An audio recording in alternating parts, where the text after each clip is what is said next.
ဖခင်ကြီးကိုရည်စူးပြီးနဂါးဖြူဖျားများဆက်လို့လူတန်းခဲ့တဲ့မင်းသားကြီးရဝေအောင်ပြည်သက်ချစ်တော်တရုတ်ဆောင်ရဝေအောင်ကတော့ကွယ်လွန်သွားပြီဖြစ်တဲ့ကျေးဇူးရှင်မိဘဖခင်ကြီးကိုရည်စူးပြီးတော့မွန်မြတ်လာတဲ့နဂါးဖြူဖျားများကိုတည်ထားကိုးကွယ်လူတန်းခဲ့ပါတယ်မိဘအပေါ်မှာတည်တက်လွန်လာတဲ့သားတယောက်ရဲ့စိတ်ထားနဲ့ပြုလုပ်ခဲ့တဲ့ဒီကုသိုလ်တွေဟာတကယ့်ကိုမှကျေနုပီတိဖြစ်စေရလဲဖြစ်ပါတယ်အနုပညာအလုပ်တွေအပြင်အခုလိုမျိုးဘာသာရေးသာသနာရေးကိုလည်းမမေ့လျော့ပဲနဲ့ကုသိုလ်ယူတတ်တဲ့ရဝေအောင်ရဲ့စိတ်ထားလေးကတော့တကယ့်ကိုမှလေးစားစရာကောင်းလာပါတယ်မိဘကိုတည်တလွန်နဲ့မင်းသားချောလေးရဝေအောင်ရဲ့မွန်မြတ်လာတဲ့ဖျားတဲ့အလူအတွက်ပရိသတ်ကြီးကလည်းထပ်တူထပ်မြသားတို့ခေါ်ဆိုပေးခဲ့ကြပါတယ်။မြမရုပ်ရှင်လောကမှာရုပ်ရှင်တကားကိုတိတ်တထောင်မရရင်မရိုက်ဘူးဆိုတဲ့မင်းသမီး၃ယောက်နံပါတ်3မိုးဟေကိုအနုပညာလောကထဲမှာအနုပညာတန်ကြေးကြီးဆုံးမင်းသမီးတစ်လကတော့တည်ငြိမ်ရင့်ကျက်တဲ့အလှတရားတွေနဲ့မိုးဟေကိုပဲဖြစ်ပါတယ်။အလုံးသိကြတဲ့အတိုင်းမှာပဲခုချိန်မှာတော့မိုးဟိကိုကတော့အောင်မြင်တဲ့ထိပ်တန်းစီးပွားရေးလုပ်ငန်းရှင်မတစ်ယောက်ဖြစ်နေခဲ့ပါတယ်။ဒါကြောင့်မလို့လဲလာငါးသမရုပ်ရှင်စကားတိုင်းကိုလက်မခံဘဲနဲ့ကိုနဲ့လိုက်တဲ့ character ကိုပဲရွေးချယ်သရုပ်ဆောင်ခဲ့တာပါ။ဒါကြောင့်မလို့လဲမိုးဟိကိုနဲ့ပတ်သက်ပြီးတော့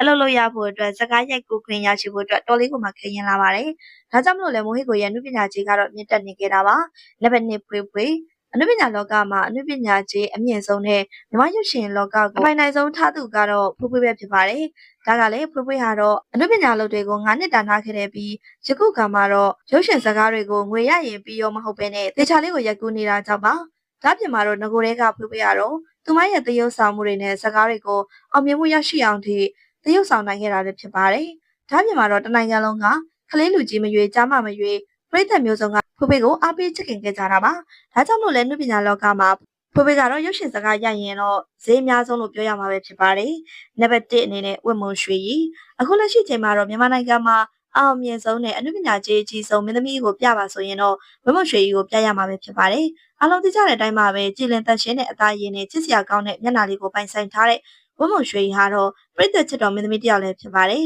။ဒါကြောင့်မလို့ဝတ်မုံရွှေရီဟာတော့သူမရဲ့အနုပညာကြီးတန်ကြီးကိုတော့အမြင့်မားဆုံးထားလာလည်းဖြစ်ပါတယ်။မြမရုပ်ရှင်သမိုင်းတွေအကြီးမားဆုံးထုတ်လုပ်မှုစရိတ်ဖြစ်တိမ်တသိန်းနီးပါးကိုကုန်ကြခံပြီးကုန်းမောင်မင်းဆက်ရုပ်ရှင်စကားကြီးကိုစတင်မိတ်ဆက်ခဲ့ပါတယ်။မြမရုပ်ရှင်လောကကိုတကြော့ပြန်ကိုင်လို့စေမဲ့သမိုင်းဝင်ဖြစ်ရတဲ့တစ်ခုဖြစ်တဲ့ကုန်းမောင်မင်းဆက်ရုပ်ရှင်စကားကြီးရဲ့မီဒီယာမိတ်ဆက်ပွဲကိုဇွန်လ2ရက်နေ့ကရန်ကုန်မြို့မှာကျင်းပပြုလုပ်ခဲ့ပါတယ်။ဒီစကားကြီးဟာမြမရုပ်ရှင်သမိုင်းရဲ့စံချိန်တင်ထုတ်လုပ်မှုအကြီးဆုံးမြန်မာငွေ3,800မှ3,300ကျားအထိဘတ်ဂျက်မြောက်များကုန်ကြခံပြီးရိုက်ကူးသွားမယ်လို့သိရပါတယ်။နံပါတ်1ကနေနံပါတ်5အထိ5ကစက်တိုက်ထွက်ရှိသွားမှာပဲဖြစ်ပါတယ်။ဇက်ကောင်နေနဲ့ကွက်တီကြတဲ့မင်းသားမင်းသမီးတွေထိပ်တန်း40ကျော်ပါဝင်မှာဖြစ်ကအလောင်းမင်းတရားမှာသူထူးဆန်း